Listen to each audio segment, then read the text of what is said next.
Heart Youth, we are so excited for service tonight. Hey, did you know that there is a share button right underneath this live video? I want you to take 20 seconds right now, click that share button, and send it to at least 5 friends that you know need to be on this live tonight. Put in the caption, hey, I love you, I'm praying for you, and I want you to hear what Jesus has for you tonight. So do it right now, you will not regret it. Maybe it's a friend that you've been praying for during this time, or someone that has never been to church before. Do it, I dare you. Come and join us for worship, we're so excited, and then watch our video, and join us for Zoom Cruise right after. Hi there, you little chicken nuggets. It's me, Carl. I wanted to talk to y'all today about something pretty important. Now, as most of you know, I have chosen a life of singleness. No dating for this guy, and that's by choice. Totally by choice. They ask you how you are, you just have to say that you're fine when you're not really fine, but you just can't get into it because they would. Anyways, I know a lot of you little chicken nuggets have crushes, and you're not sure how to catch their attention. So I asked my cousin Gushan to give us a couple tips on how to impress the person you like. Guten Tag, stinky boys and girls. It's me, Gushan, fashion expert and world-renowned handsome fellow. Back to the So the rumor is you are having little school crushes and you need help impressing that special someone. So you've come to the expert for help. Ha ha ha! Clever you. So here are my top 5 ways to help you capture the attention of that lovely lady or gentleman. Nummer 1. Cover yourself in a sense that they cannot resist. I've learned that the ladies love a hint of sauerkraut.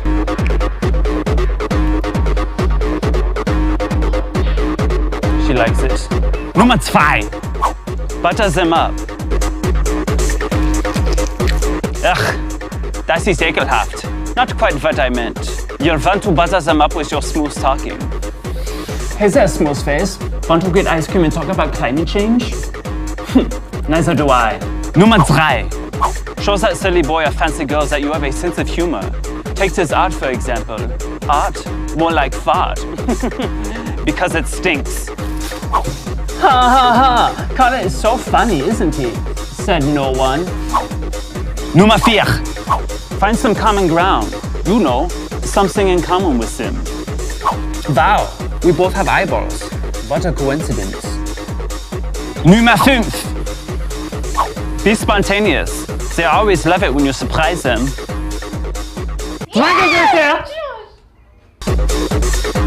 So follow these 5 rules, and I guarantee you there will be no commerce back for you. Except for you, Carlo. There's no hope for you. Ha! Auf Wiedersehen.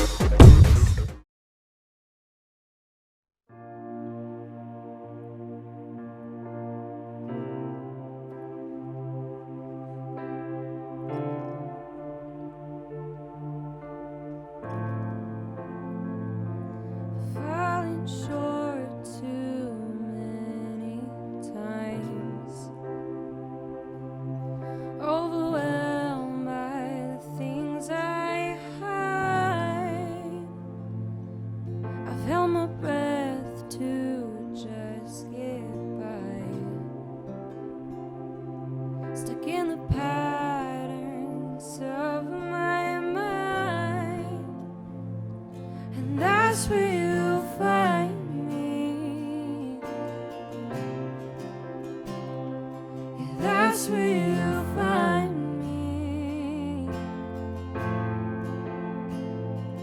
And in your presence I'm made whole. Teach me the art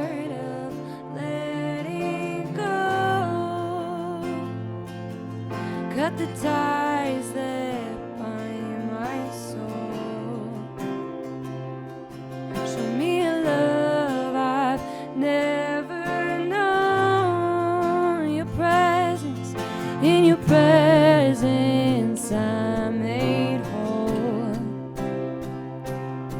Teach me the art of letting go and cut the ties that bind my soul. Show me a love I've never known, 'cause I where you'll find me.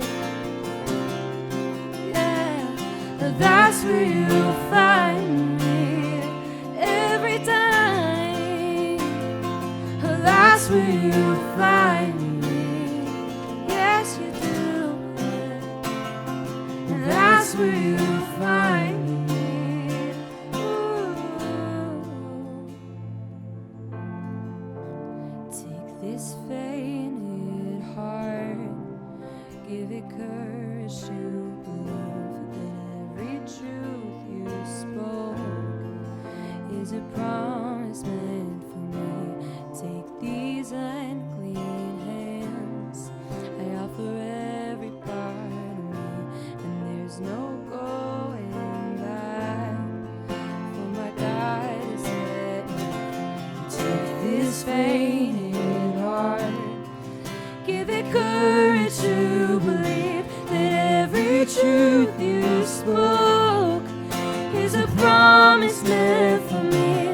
Take these unclean hands, I offer every part of me, and there's no going back, for my God has set me free. Yes, He has. My God has set me free. Oh, and my God has set me free. Yes, He has, and my God has set me free. And that's where you'll find me. And that's where you'll find me. And that's where you'll find me. That's where you'll find me. So we're pulling up at Starbucks. We saw this crazy drink, and so we're gonna order a #Shrek drink. It's like green and brown. Let's see this thing. Can you see this? It looks like that. So we'll see if they can make it. It's pretty complicated, but it's called the Matcha Do About Nothing. That's a genius name. All right, let's see if they know what this is about. Let's try this out. Hey, thanks for choosing Starbucks. How can I serve you? Hi, do you know how to make the Matcha Do About Nothing drink? No, but if you have the recipe, we can make it. Okay, let me give you the recipe. Except I'm dairy free, so it's gonna be a little complicated. Is that okay? Yeah, that's fine. Way too bougie. Okay.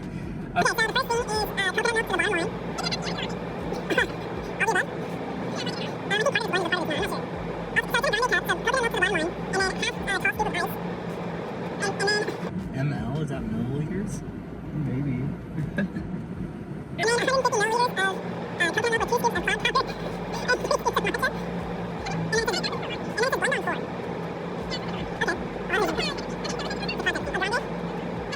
And then we'll finish it off with 2 blonde ristretto shots on top.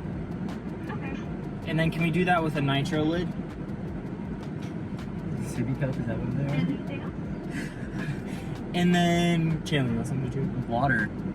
Can I get a venti water? Okay. The wedding vibe. Sorry, I'm boring. The wedding vibe. That's it. Cool. Go ahead and go for it. Thank you so much. Dude, this Shrek drink is about to be so whack. I can't I bet believe you she doesn't even taste good. I can't believe she actually was like, yeah, go ahead. Thank you. Oh dang, Is that water? crazy. Wedding God, bro. Crazy. On my diet. Dude. What's your training schedule like right now? 2 hours later. It's hard to. Oh, he really made that drink. I'd rather run though than lift. Like I love doing cardio. You really? Yeah. Wow. Not. Maybe I'll start getting in the gym with you guys on. Thank you. This thing is crazy. Wow, it actually matches up like perfect. You have an awesome day. Thank you. He literally killed Dude. it. Look at that. Bro, side by side? Come on.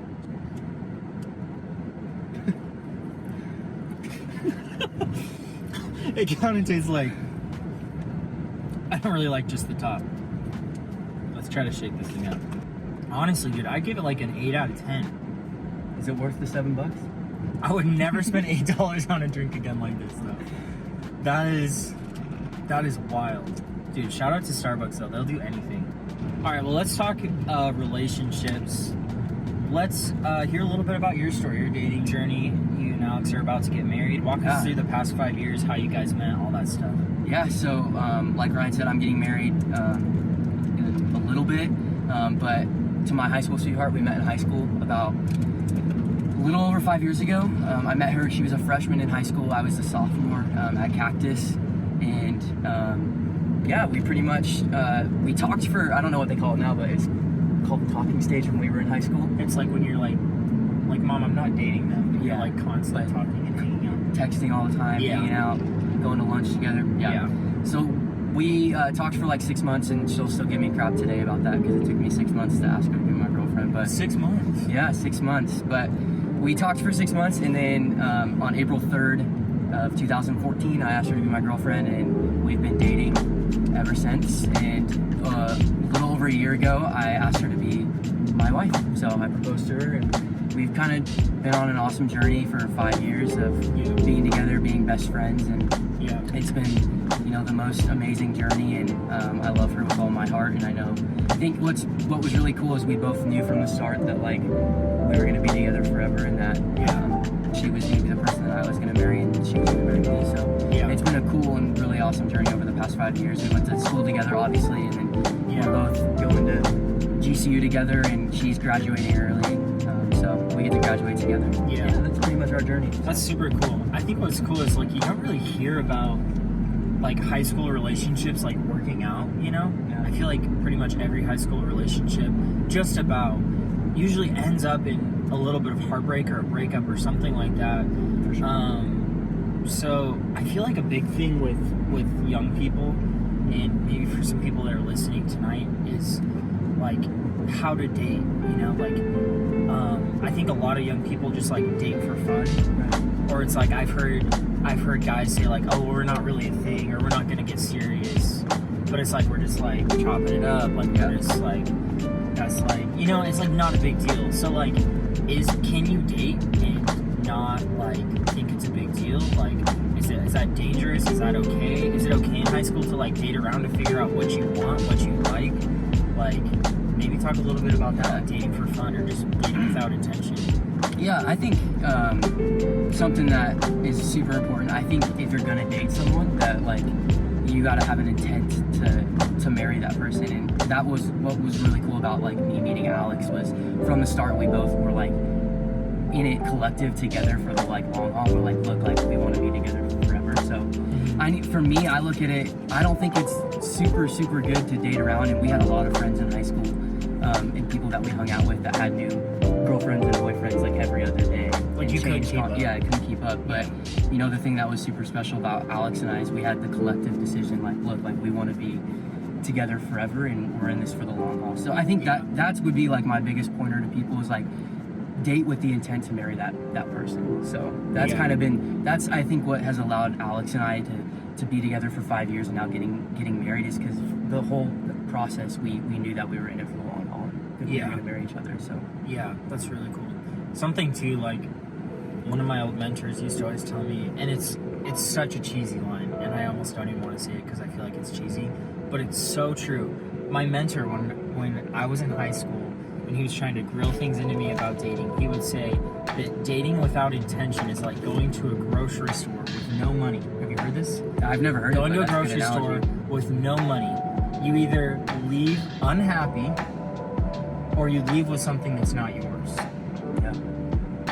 And it's like, when you're not dating with intention, not dating with marriage as your end goal, either A, you leave unhappy, or B, you leave with something that's not yours. So it's like, I think everyone almost knows what it feels like to date without intention or date without purpose and walk away feeling like something was taken from you. Because every time you date, every time you're in a romantic relationship, what you're doing is you're investing something into someone else. In a way, you're giving part of yourself to them. And so it's like, if I'm just giving myself away to all of these different girls or all these different guys and having all these different relationships, someday when I meet that person that God wants me to marry, it's like, what do I have left to give them, I think a cool thing too about like dating with purpose is Alex was she was my first like real girlfriend. Yeah.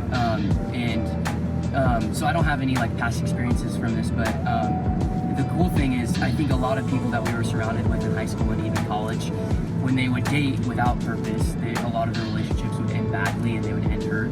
And I think the cool thing about ending or like dating with purpose is like there's still going to be hurt, and you're still going to have issues, you're still going to have conflict, but you're dating for a purpose, and that's not going to affect anything because at the end of the day, you still love each other, you're still in it for the long haul, you're still in it for that purpose of why you're actually dating. So I think that's a cool thing is you can cause yourself a lot less hurt and a lot less stress when you're dating with purpose because that person is fully committed to you. So but it's always important too to like ask yourself that question, like, why do I want to date this person? Like, is this relationship to fill a void in my heart or something that I feel like I'm not good enough? Is it an insecurity thing?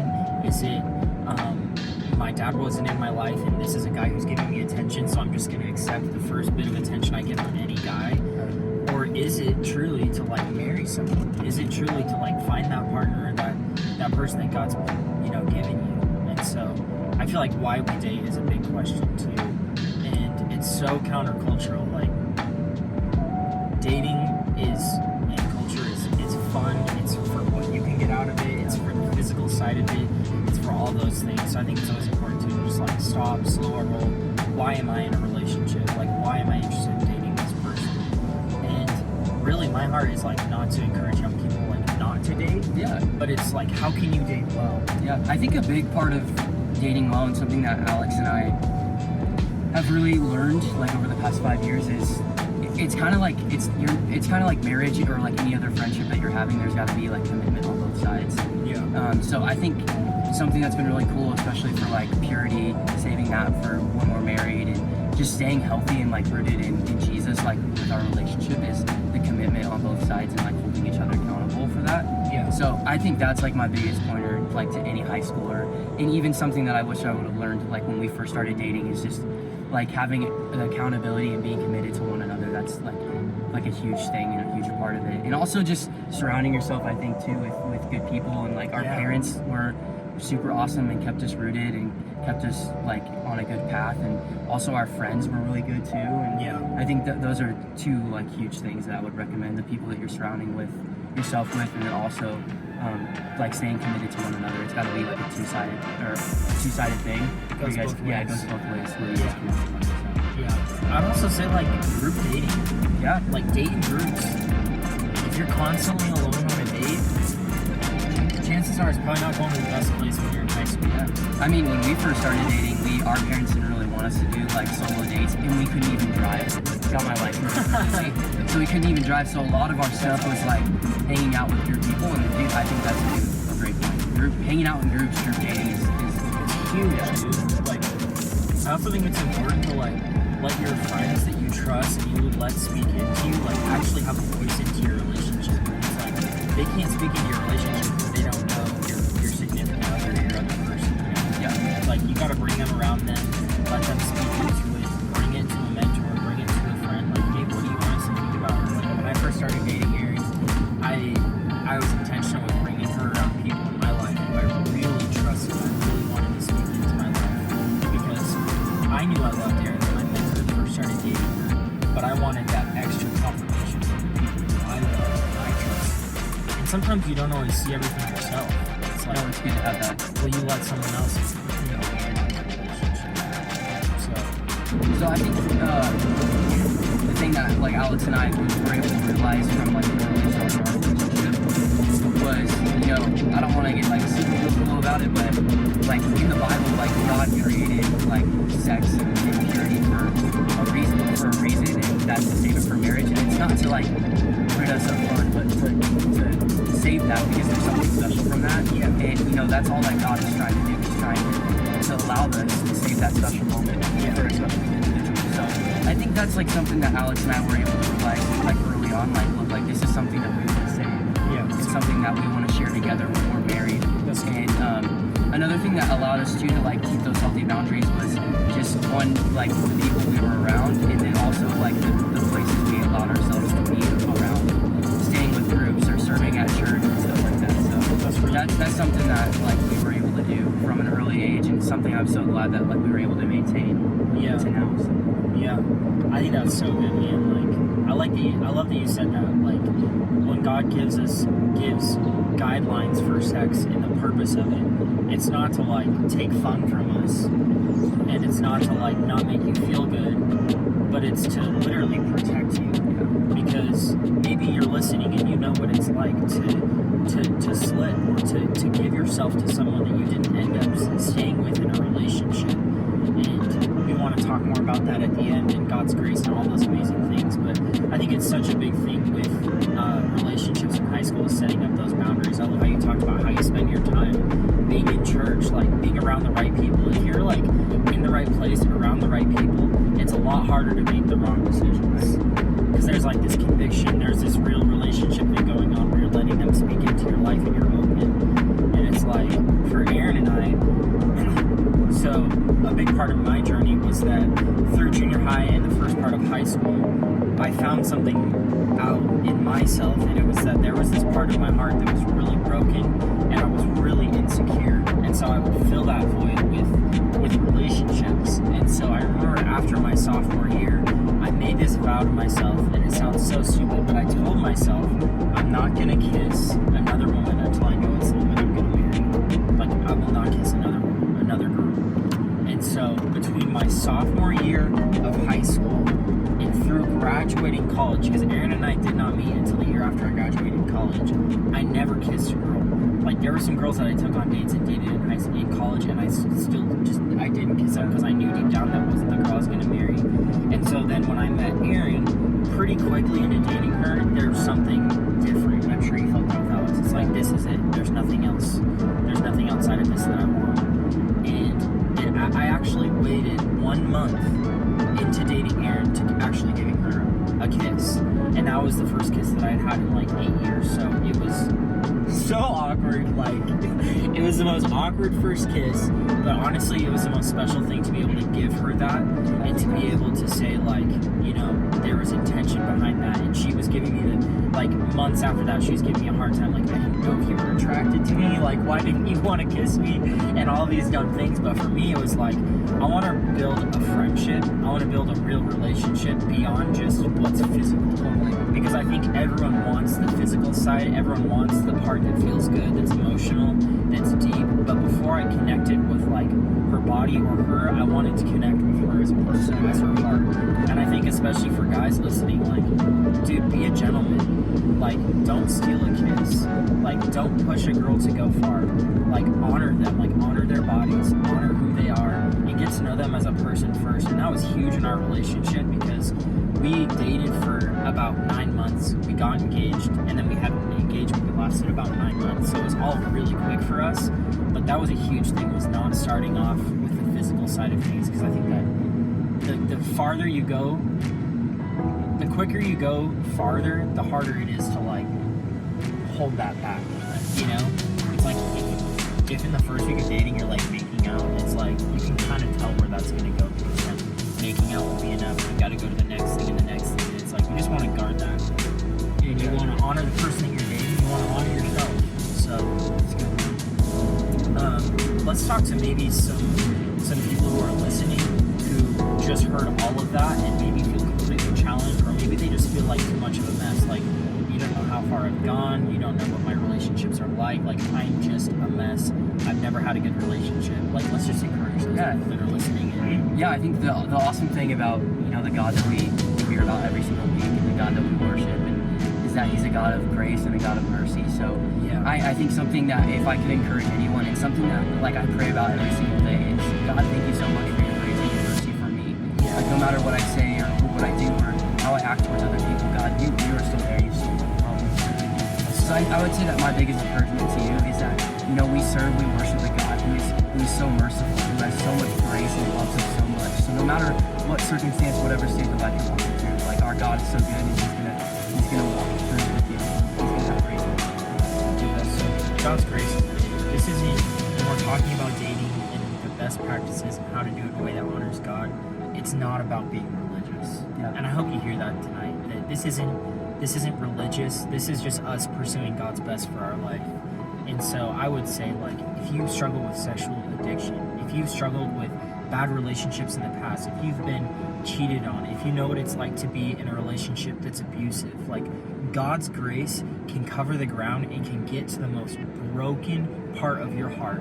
And I would say too, to a lot of people that are listening, like, you are not your parents' relationship. Maybe you've seen marriage not work out in your home. Maybe you've seen relationships in your life just end in the worst possible way.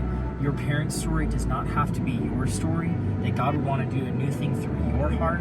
And I just believe that as you lean in and as you trust God with your relationships, He's gonna bless you, and He's gonna protect you and protect your heart.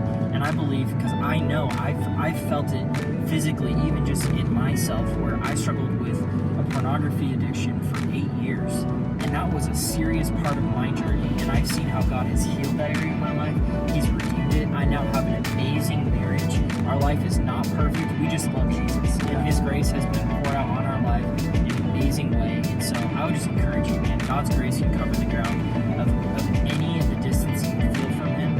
And it takes 100 steps to walk away from God, but it takes one step to come back. And so tonight, if that's you, and you just feel like, man, tonight I just feel like I need to come home to God, that I need to give Him my relationships, that I need to give Him my heart. That for a long time I feel like I've masked the hurt in my life with just relationships, and tonight I know I don't want to do that anymore. If that's you, will you just do this? Do you mind, after we get off this live, will you just send a DM to Heart Youth and just say, that's me? Like, I want to invite Jesus into my life. I want to invite Him into my mess. We'd love to just do life with you, to meet you where you're at, and just talk to you about God's grace. So, Heart Youth, we love you. Thank you for tuning in to this talk about dating and all the crazy stuff that comes with it. We love you guys, and we will see y'all next week. Chandler, man, thanks for joining us. Thanks for having me. You're a Can't wait to legend. listen to you guys soon. Let's go. We'll see y'all later.